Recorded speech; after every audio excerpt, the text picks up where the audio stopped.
Arsenal ooze class, but you never know, hopes Liverpool's Rachael Laws. Rachael Laws is always diligent about doing her revision. Liverpool's goalkeeper routinely studies video clips of future opponents, reminding herself of a striker's little idiosyncrasies, a penalty taker's quirks, and whether a goal-scoring midfielder favors their left foot or their right. Yet when it comes to preparing for Sunday's FA Cup tie at home to Arsenal, Laws knows homework can take Matt Beard's side only so far. They ooze class from back to front, she says.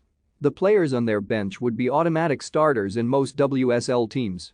We've been watching clips of them this week, but it isn't just about stopping Viviane Miedema. There's Kim Little, Nikita Paris, Beth Mead, Jordan Nobbs. Even so, the Women's Super League leaders would be unwise to underestimate a Liverpool side 10 points clear at the top of the championship and coached by the manager who led them to successive WSL titles in 2013 and 2014.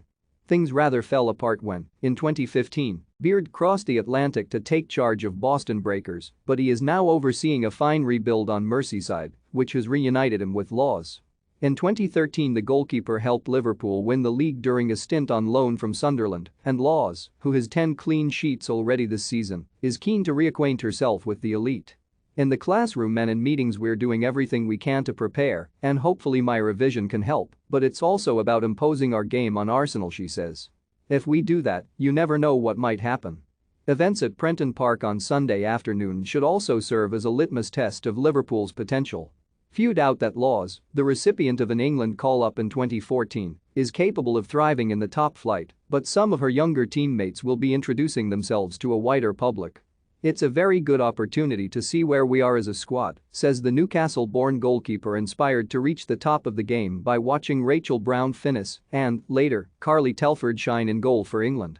We feel we could compete at WSL level, but this is a chance to test ourselves against one of Europe's very best teams.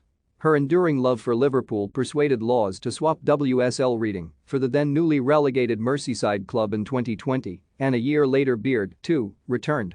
Matt's been fantastic, says Laws, applauding his refusal to resort to euphemism.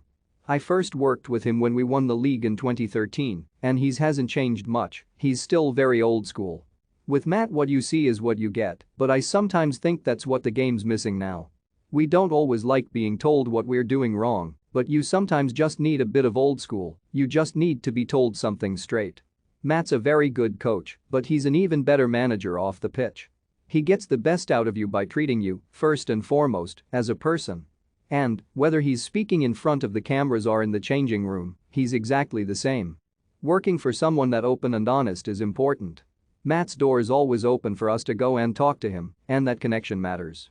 It's good he hasn't changed. Beard's directness has helped Liverpool acquire renewed support from their parent men's club, whose failure to maintain proper investment in the women's squad and its infrastructure prefaced the ignominy of relegation, followed by last summer's modest third-place finish. Things have changed tenfold, says Laws. We get treated very, very well by the men. They're looking after us now, they've been fantastic this season and have got us involved in sponsorship and advertising deals on a level playing field. Although later on Sunday afternoon Liverpool's men face Chelsea at Wembley in the League Cup final, a decent crowd is still expected at Prenton Park, where a relaxation of COVID restrictions means players can finally interact with supporters. It's been frustrating not to be able to greet our fans this season, we've only been able to wave at them from a distance, says Laws. So being able to have a conversation in close proximity with someone and show our appreciation on Sunday will be so nice. It makes all the difference. We've missed the high fives, the hugs and the chats we used to share with our supporters.